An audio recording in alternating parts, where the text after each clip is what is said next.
I was victorious. Well, I won the Grand Prix, so yeah, I was victorious. Oh, right, that's the second one you won. But yeah, Okay. player from Florida, very good, very under the radar. Top 8 our Season 2 Invitational. Also that. Like, there were 7 people who top 8'd who, like, everyone knew. And then, like, he was the 8th guy. Right. And it's like, he's from Florida. He's not actually a guy. Like, he's really good. Yeah, he is really good. Doesn't travel to a ton of tournaments, but I think the Invitational was one of those things where like, oh, I qualified, I guess I'll go. And then he makes the top 8, which is not that surprising considering he's very good. And now I don't know, I think he might just be playing more Magic these days.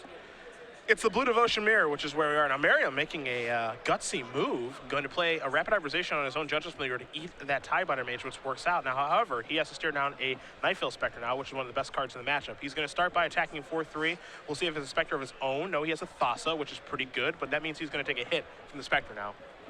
Yeah, and that's kind of unfortunate. That's something that you never want have to happen, because the player with the Spectre gets to start running away with the game, especially in the mirror match. And you see, yeah, the Master of Waves comes off the top. Logan has the 4th land. It's hard to pass this up. And I feel like you run out the Master, right? Like, you take your chance. Ross could have, you know, another Rapid Hybridization or a Cyclonic Rift or whatever to bounce the Nightveil Spectre next turn. In this case, like, if he doesn't have an answer, you are super far ahead. Yeah.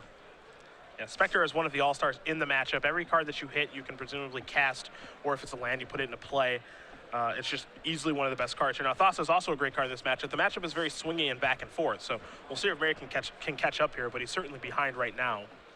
He's going to start by tapping 1 mana. He will deploy a Cloudfin Raptor. Let's see if he has anything else to do here. Number 6 on our Season 3 leaderboard. Almost went back-to-back a couple months ago. Making you sweat. Yeah. Making you sweat. Thank God for Dave Shields. Dave Shields is the hero. Dave Shields won a very hard matchup, too. Yeah. Where he was maybe 10% to win. Yeah, I mean, something like that. Maybe less, honestly. Ross ran kind of bad, but I mean, that's Magic. It's all part of it. Yeah, you kind of have to lose that type of matchup, right? Also, Dave, I think, played like as close to a flawless match as you can given the circumstances. Yeah. And I don't say that very much. And Dave will do that from time to time. Not quick. No, not quickly, but he will do that. That's kind of how he gets there, you know? A TIE-Biter Mage is going to come down. It's going to tap the Frog Lizard, as that is a green creature. One of the interactions that you will see in this matchup. And now, Mize is going to attack with everything but that Master of Waves. The Rapid Hybridization is going to go after the Master, and that's going to work. So Mize will get himself a Frog Lizard token in just a moment here. Nightveil Spectre will hit again, though. Yeah, loses all of his elementals, which is certainly a shame, but gets a 3-3 as, you know, a little bit of compensation. Mize's spells, as the creatures are all pretty stock at this point, they're all 4-0s. Logan actually has 4 copies of Rapid Hybridization, 2 buy-ins, and 2 Jace the Living Guild pack. Now, the spells in this deck differ quite a bit. You'll see main deck domestications, you'll see rifts. You won't see Jace the Living Guild pack very often, and you certainly don't see 4 copies of Rapid Hybrid that often. Yeah, one thing to note is that Logan cut the Nykthos from the deck. Ross still has the 1 Nykthos, 1 Cyclonic Rift kind of package where you can draw into that in the mid-game. But I like Logan's list where he just kind of cleaned it up, recognized that stuff like Rapid Hybridization is very important in a lot of matchups, and that's a card that you might want 4 of. A Master of Waves is going to come down here from Merriam. Now, however, there is a Rapid Hybridization from Mize. Again, he has 4 of those, so the chances of him having 1 is pretty likely. So that's going to come in. And there'll be some evolution that takes place on the Cloudfin Raptor here in just a moment. But now Merriam will also get himself a Frog Lizard. So there's a 2-3. And you have to imagine that's going to hang back on defense to kind of shore up the problems that he's having against that Nightveil Spectre. So back to Mize we go. And again, this matchup is super swingy. Yeah, they're like cards like Thassa, Master of Waves, Ross's Cyclonic Rift. All those things can just break a game wide open. Mize draws his card for the turn. He doesn't have a Thassa, but Merriam does. Mize has not drawn one of his payoff cards yet. The Master of Waves that he found was Merriam's, so he still has plenty of those to draw to. His hand right now, he has a Frostbomber and I believe 2 islands. That's really it. Yeah, so I think he is just hoping that Nightveil Spectre gives him another big one this turn. Yeah, but I can't imagine. I mean, the Nightveil Spectre is going to run right into a Cloudfin Raptor here. Oh, that's true. So nothing doing there. I mean, some damage might come across here, and there might be some trades. And, you know, Ross has to be a little bit scared of maybe some of the tricks that maybe Logan can have. But he gets the Brickwall Nightveil Spectre, which is a bonus. You see the Frog Lizard is going to bite the dust. There will be a replacement weird here. And it's a decent turn for Mize, but it's not a great one because Ross has the best card probably on the table right now in Thassa. Yeah, I mean, in a stable board position where not a whole lot is going on, you just have, creatures running into each other, not a lot of progress being made. Thassa scrying every turn and then eventually giving your team unblockable is very, very important. Merriam does scry his top card to the bottom. Now he has drawn a card for the turn. We'll see if he wants to proceed on this turn. Looks like 4 mana, another copy of Master Wave is going to come down, so 3 elemental tokens are going to join the party. Ross trying to do his best at stabilizing things here, and it looks like he's doing it pretty well. Let's see what Mize draws. Drew a copy of Jace. Yeah, Jace is generally pretty good against like slower green decks. You get to play that when you have a couple creatures. Maybe they play their first creature like a Pelucranos. You get to bounce that, continue your aggression, and then you still have Jace available to kind of control your draws, maybe bounce something in the future. And that card is pretty nice in a tempo deck like this, but at this point he's, I don't think he's like too behind on board or anything, but Jace is not really enough to put him ahead, I don't think. Like, you get to bounce the Master Waves and maybe deal some damage, but the Master's just going to come right back down.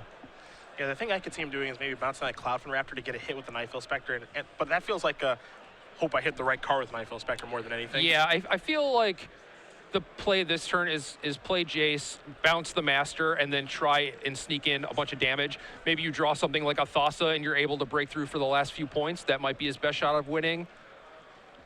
It seems like he doesn't have a lot of interest in playing a longer game here. No. I mean, like, Ross has the Thassa going, and I presumably a bunch of spells in hand. He's missed his last few land drops, so I can't imagine that you're too favored in the long game. Well, that's what Mize is going to do. He's going to bounce the Master of Waves. You see him play the land so he can activate the Frostmourne 3 times if he needs to. Yeah, I wouldn't mind an attack with the Tidebinder Mage, even though it can run into the Cloudfin Raptor. That means that your Nightveil Spectre gets a hit in. Yeah, there's a bit of a trade-off there, right? Like, is the Nightveil Spectre actually getting a hit and getting a card, even though we don't know what it's going to be, more important than unlocking the Frog Lizard? We're going to find out because Mize is attacking with it. Yeah, and basically no matter how Ross blocks, like, he's almost certainly going to block the 2/2 Tidebinder Mage or the 2/3 Nightveil Spectre with his Cloudfin Raptor, and then Logan can get in 9 points of damage if he wants, putting Ross to 4. And then if he does draw a Thassa, that should be able to deal him the last few points of damage. That's pretty good too, though. Rapid Hybridization is not bad either. Yeah, it's not bad. I mean, Ross unlocks his Frog Lizard, but it makes the Master of Waves in his hand not great. It makes it so Thassa is like that much further from being turned on as well. Now, how Mize wants to use that Rapid Hybridization, we'll find out on the next turn, as Merriam is going to scry here. So we'll see what Ross wants to do with this top card.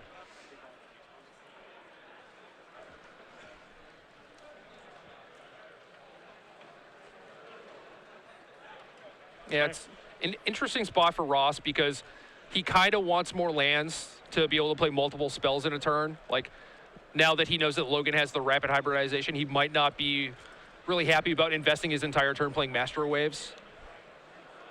There's Master again. I mean, Ross could be bluffing a 1-mana spell here, but it would basically just be Rapid, which I'm not sure if he has in his hand or not right now. So that's the card that Mize actually just has to play around at this point, given how mono blue decks look. Right, but also it might just be at the point where Logan doesn't have that luxury. Okay. Ross's attack to take care of Jace before passing the turn back. Mize draws a card. Didn't get a great look at it, but we know what he has on the table.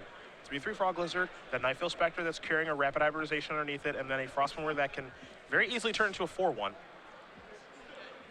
And now it's kind of decision-making time for Logan with this Rapid on if he wants to use it, and if he does, how to use it. Yeah, I mean, you could Rapid the Master, give Ross a 3/3, allow him to evolve his Cloudfin Raptor, but then he has 2 blockers, you have 3 attackers.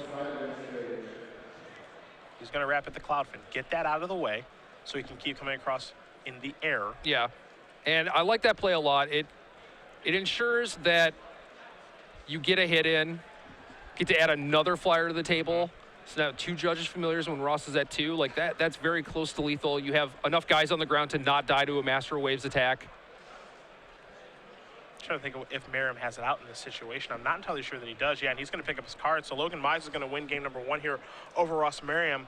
He's up a game in the Mono Blue Devotion mirror. You can see really the power of Nightveil Spectre in the mirror. Yeah, that was a huge deal that game. And even though Ross had like all the powerful cards in the matchup, like the Master Waves and the Thassa, Logan was still able to sneak in like the last few points of damage, like largely in part to that Nightveil Spectre. Sideboard time. You've got Merriam's in front of you. I'll let you begin. I have 1 Mizium Skin, 1 Dispel, 4 Gainsay, 2 Negate, 2 Dissolve, 2 Domestication, 1 Biden of Thassa, 1 Jace Architect of Thought, and 1 Jace Memory Adept. And again, we were talking about this earlier where the blue decks sideboard a lot of stuff to fight control, and they don't have a lot of room for other stuff. So you see things like Domestication, very powerful on Nightveil Spectre. Biden of Thassa, not really what you want to be doing here. All the counter spells, Mizium Skin to protect your guy from removal, a couple Planeswalkers. It just looks like a couple Domestications, and that's about it. No, we can't undersell how powerful that card is in the mirror, though. Oh, it is huge. It gives you a lot of devotion, takes the cards that matter. Now, Ross only has 2. Logan has 4. Ross does have a copy of Domestication main deck, Okay, though. so he's got access to 3. It is 3 to 4. Yeah, Logan has 4 Domestications, 4 Negate, 4 Dissolve, 2 Claustrophobia, and a Biden of Thoughts. A much more clean sideboard. Yeah. Domestication times 4 is coming in. I think we know that. Claustrophobia play any role in this matchup, really? I don't think so. I mean, there are certain cards that you do want to shut down, like Nightveil Spectre, but that's about it. Okay. So if you're super worried about that, maybe. Generally, this deck doesn't want to overload on removal spells because it doesn't help their devotion, but cards like Claustrophobia and Domestication, like, you don't mind playing a bunch of those. Yeah, this is going to be kind of a domestication off here in just a moment. It should be fun to watch. But while we do wait for these players to finish sideboarding, we will talk about SCG Game Night. It is coming here in September, which it's crazy to say is like, less than 10 days away. Because That is flies. crazy, yeah. Time goes by really, really fast. In no time at all, we'll be talking about con spoilers, and then, that Pro Tour in Honolulu will be taking place. But this is going to be a lot of fun coming in September. At participating stores, you guys can sign up if you go to StarCityGames.com/game night or on Twitter, #SCGN for more information. 2 pins and 8 foil tokens per week, new pins and foils each month. This will be taking place every Wednesday. It's a way for us to bring kind of our organized play to your local store in a more fun environment. Obviously, we're covering an Open Series, which is a more serious tournament, a competitive REL. There's money on the line, Open Series points, all that good stuff. But, this is kind of cool that we're able to do this, give away some fun prizes, and everybody can have a blast playing. Yeah, for sure. And I'm someone who grew up playing in local stores. I'm sure you did the same. Yep, I in did. Minnesota. So, local stores and supporting your LGS is a big deal, and this is a way for us to do that. So if you guys do want to sign up for this, October signups are taking place now. Again, StarCityGames.com/game night and #SCGN. Easy breezy, and it is worldwide, so it's not just us in DC that can play. It can be anybody. Yeah, that's great. So that's fantastic stuff. Again, StarCityGames.com/game night. As we turn our attention back to the mono blue mirror, it is very temple oriented. I have seen Ross win this match a couple of times, but it's back and forth, man. It can be anyone's game very quickly. Yeah, you got to imagine that people watching at home probably, they recognize Ross. They know that he is a mono blue master. He plays the deck, does well with it, writes about it. But then there's someone like Logan Mize, who you're just like, I'm not necessarily sure who this guy is, but Logan is a very capable magician. And Yes. if you didn't know that before, you probably know that after watching that game. He navigated that game expertly. Yeah. Again, top 8 at our Season 2 Invitational earlier this year when we were in Columbus. He lives in the Florida area. I imagine, his plan is to play in this tournament primarily to hope that he keeps the 2 buys. Yeah. Because you get 2 buys if you're 1st through 16th on our leaderboard for the particular season that you're in. He can work his way towards an overall invite at the end of the year if he keeps things going how they are going this year, which are obviously quite well. And then, he'll be here this week, and I imagine maybe stay somewhere here in the Northeast and then go to the Invitational next weekend. Yeah. Kind of like what you're doing. Yep. It is a good plan when there are 2 tournaments right next to each other in the same relative area. And for me, I have like a home away from home in Roanoke that I can go to and spend a week. I mean, it's one of the most fun things about going to Magic tournaments. Couch surfing. Yeah. Couch surfing, eating some good food, It's hopefully. been a while since I've done that. Yeah, so. that's true. That's true. It's harder to couch surf in Seattle. There's just not, you can't go from like place to place to place to place. It's harder. Boise's so far away. I know there's a PTQ there this weekend. There are some brave souls who took that drive. How far is that from Seattle? 8 Oh, and wow. a half. Yeah. And then they're going to Montana the day after for that PTQ. Okay. Which is also far away. And then I don't think they realize this, but then they have to drive home. So that's the thing. So you don't just get to go from Seattle to Boise to Montana. It's like, oh, sweet, I'm home now. You have to drive you're back. like, oh, no, now I'm so far away from home. Yeah. What have I done? Yeah, I would just take an airplane. I don't have it in me anymore. Merriam's going to take a mulligan down here to 6. I want to go to Montana sometime. It's interesting. Big sky country. I lived there for about 8 months. Yeah, I something want to like go that. there sometime. Little stop in Billings. Let's get a GP out there. Might not be that well attended, but you know what? Let's get a GP out there anyway. I don't care. I don't know. I think Montana's doing pretty well for itself now. Yeah? Yeah. There was a store in Billings that we played at. Okay. Yeah. Very cool. We'll see if Ross can find a better 6 here. You know, you can definitely mulligan, I think, a little aggressively in this matchup because you have to get off to a fast start. Yeah. You can't keep a slow hand. You know, there are cards like Domestication that can catch you up, but when you take a look at Logan's deck list, which again Ross doesn't have direct access to, I mean, he's got 4 Rapid Hybridization and 4 Domestications of his own, so 1 Domestication is not going to be lights out. It'll be good, obviously, because Domestication's good in the matchup, but it's not going to be game over. Yeah. Both players just start with an island before passing the turn back. Merriam does have a Tidebinder Mage. We'll see if Mize has a play, and he does. It's a copy of Frostburn Weird. Merriam draws his card for the turn. See if he has a 3rd land to play, maybe a Thassa. It will be a Mutavault. Now here's a Cloud from Raptor before passing the turn back. Mize draws a Thassa for the turn. He does have a 3rd land, which he pulls forward to his hand. We'll see what he wants to deploy here. Not sure. Actually, it does look like he has a Nightveil Spectre, but he will go with Thassa, and that will get game saved. Ooh. Okay. Yeah, here I was thinking that like Ross was off to kind of a rocky start, a little slow, but that gain save just makes his draw come together. And that's a card that, again, Merriam has access to that Mize does not. Now, I mean, Gainsay is good in this matchup for obvious reasons, but I don't think it's great. I think it's just good as a sideboard card. Yeah, it is good. I mean, you really have to get on the board, and then it can be difficult past that to keep 4 mana open, especially after you side in a bunch of really powerful 4-drops like Domestication. It can be tough to manage whether or not you should be tapping out to domesticate their guy, holding up mana for Gainsay. What you really want to do is what Ross did, where he got to play a 1-drop and then still Gainsay Logan's next thing. An attack with the Mutavault and the Tidebinder Mage will force 2 points of damage through, as Mize is unable to pump his Frostburn Weird. Gotta wonder if Logan was trying to bait with that Thassa or not, because he could have played a Nightveil Spectre, but if you're in Logan's spot, you know, Nightveil's obviously very good, but next turn, if you have Thassa and you play Nightveil Spectre, that thing's on and that thing's coming in for 5 damage. Is that more or less important than getting hit with Nightveil Spectre? You know, and it's that type of thing where it's like, you know, I'm not sure what he values more. Like maybe Thassa was just the bait for this Nightveil Spectre. It's pretty good bait. Yeah, but then you do walk into things like Domestication potentially, but Rapid Hybridization on his own creature. Yep. Means that he gets a 3/3 out of the deal. Merriam finding his 4th land that turn, but Mize played pretty well there to make sure that the Domestication was not a blowout. Yeah, and that could be another thing where maybe he was playing around Domestication, just setting that turn up so he didn't get blown out himself. Here's an attack with the Frostmourne and the Frog Lizard. 3 pumps, so getting aggressive now.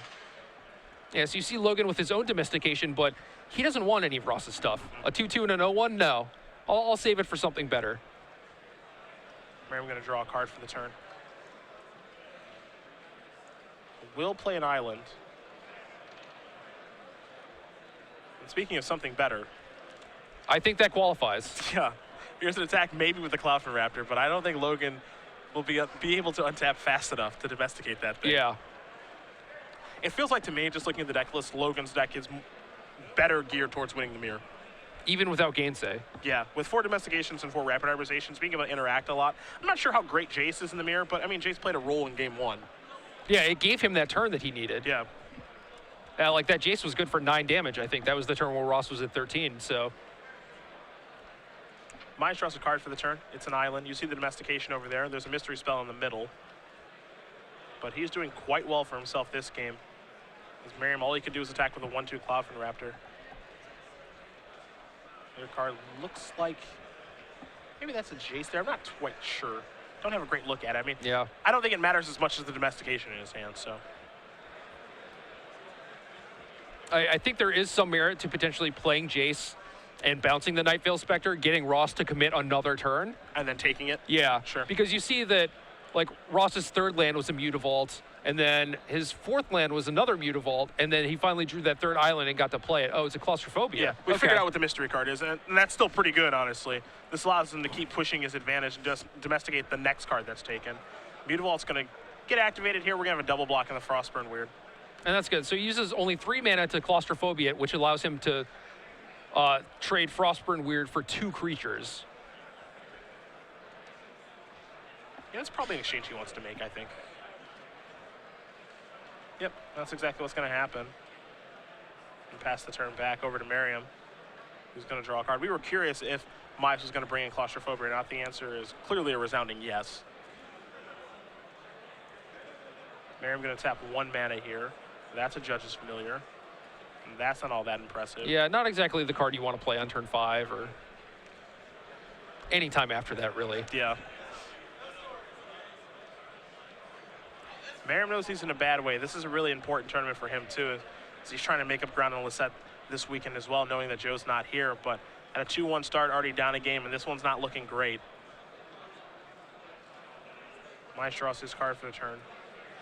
Again, still holding that weapon in Domestication for when he needs to use it. Yeah, like pretty unreal patience from Logan. Yep. Just being able to hold on to that card. You saw Ross just like snap off Domestication first chance he got on turn 4, and that went pretty poorly for him with the rapid hybridization from Logan. So yeah, I'm a little surprised he didn't snap up that Nightveil Spectre. I wouldn't have been able to pass that up. yeah, but it allowed him to attack with all those weirds, knowing that Ross could double block. And now here's another Claustrophobia. That's going to shut down the Cloudfin Raptor. He's going to continue to keep pressing his advantage. See if this is a rapid hybridization in Merriam's hand or not. I think that's like one of the few cards that can actually help to turn things around, is that on his own creature. Yeah. Okay, there's a Rift on the token. All right, that's not so bad. Merriam's going to take 4, go down to 4. Yeah, so Frostburn Weird versus the world, but Logan also has that Domestication still waiting. Yeah, and even if Ross were to draw a card like Master of Waves, it wouldn't even save him because of the Domestication that's over there. Yeah. He would have to draw something like maybe running Master Waves. Now here's a Jace, that's interesting. Let's see if it goes up or down. It's going to go up. And now here's an attack, knowing that he can't take lethal. So he's able to get 1 point in here, almost for free. Yeah, basically for free. You know you're not blocking next turn, and nothing outside of like Hall of Triumph really is going to kill you. Mm-hmm. And I don't mind taking up the Jace there, because it is really like almost impossible to justify Logan attacking the Jace when Ross is at 4 life. Yep.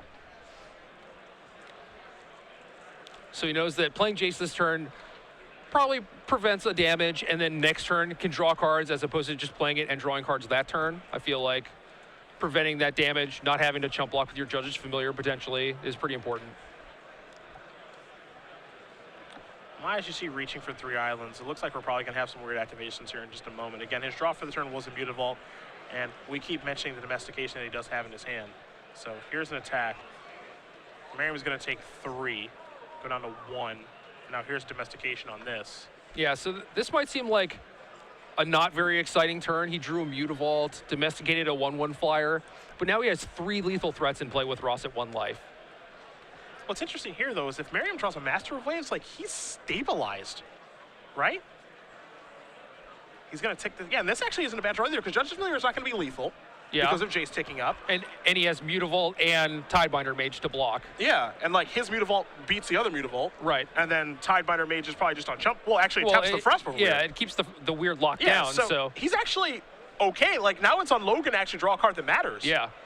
That's a card that matters. I mean, that's a lot of elementals. With those 2 claustrophobias, it's very easy to forget those when they're on your opponent's side of the table, you know? Now, Merriam does have redraws in this situation. You know, he has access to rapid hybridization. Domestication would be huge right now. He definitely has things that he can draw to get himself out of this.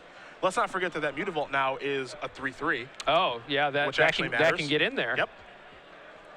And, of course, Logan knows that, so he gets into the red zone. Now, it'll be a 2/3 with the Jace activation. So now Ross, I mean, he has to block, obviously, because he would be dead, but the block that he wanted to probably make, which was my Mutavault beats your Mutavault in combat, that's off the table. Yeah, that doesn't happen anymore. Plus, if he wants to double block and take down the Mutavault, Logan gets to kill Ross's Mutavault, and then a lot of the best cards for Ross to draw are 4 mana. Like, Yeah, he actually gets kind of an interesting decision on what to take down with the Mutavault, right? Like, he can take down the Mutavault to knock him off of 4 mana, or take down the Tidebiter Mage, which untaps the Frostborn. Yeah. So it the depends what good he's either scared way. of. If he doesn't want Ross to Domestication and take his Master Waves back, although I think even if that happens, he might still be dead on the swing back. So maybe that doesn't matter. So maybe the 4 mana spells aren't even that important here. Maybe Tidebiter Mage is the important card because it's locking down his other threat. I'm not sure if that was the best possible draw for Logan. That turn was obviously a very good one. And Logan says immediately, yeah, get your Mutavault off the table. Ross is going to draw a card here. I think, yeah, he's probably forced to take it down now, which is not the spot he wants to be in. Going to turn over Island, Thassa. Going to reveal his Island. He's going to concede the game. So Logan Mize is going to win this match over Ross Merriam 2-0. The Mono Blue Devotion Mirror goes to number 14 on our Season 3 leaderboard.